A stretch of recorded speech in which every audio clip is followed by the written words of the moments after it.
right, here we are back again at the pitcher's shop. Today we're going to talk about pitching to zones. What does that mean? Well, you know, the one thing that I really believe in is that let's attack the strike zone.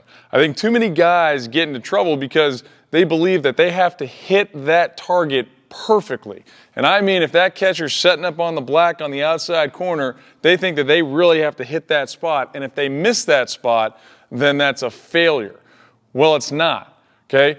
Ideally, we of course want to hit that spot, but if I can throw towards that target, but I can be within 6 inches of that target right here in the center, I'm really in a good position, okay? I'm almost throwing to a zone, and that's what we want to shift, okay? We don't need to be perfect and execute our location perfectly, but we do need to be able to attack the zones within the zone, meaning those different zones that are within the strike zone.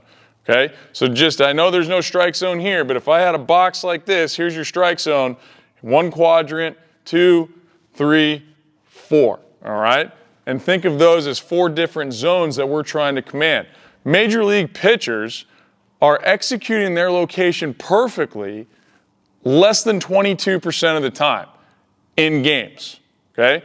And then what they're doing is then now going after guys and commanding that strike zone. Right? And once you command the strike zone, because they're still throwing strikes, otherwise they wouldn't be there, now you can get guys to chase after your stuff. So on an 0-2 count, major league guys are throwing roughly 9% strikes in that situation, meaning that they're getting guys to chase after their pitch if they're getting them out, or the guy doesn't swing at it, it's a ball. So 91% of the time, roughly, it's a ball on an 0-2 count. On a 1-2 count, strikes are thrown roughly 18% of the time, meaning they're still trying to get hitters to chase and hit those pitches, okay? But you don't get there to get those guys to chase those pitches if you can't command the strike zone.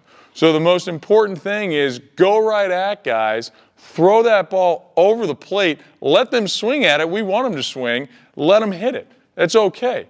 But make it easier on yourself and pick out a zone, like a quadrant, then that's what you're throwing to and try to execute in that area, not in that one tiny target. Because what happens is guys will start to throw and they think I've got to be perfect, so we start to slow down, we start to aim, we push that ball a little bit, and we're not pitching anymore. We want to say, hey, if that's my target and I've got this zone, I'm going to rear back, I'm going to fire, I'm hitting that zone, and I'm going to go right at those guys. The odds are in your favor, right? Always remember that. A really good hitter, if he's hitting 350, that means he's still getting out 65% of the time. So attack the strike zone. Attack the zones within the zone. If you enjoyed this video, please subscribe to our YouTube channel, like us on Twitter @ThePitcherShop, and check us out at thepitchershop.com, where we can help with your overall pitching development, both physical and mental.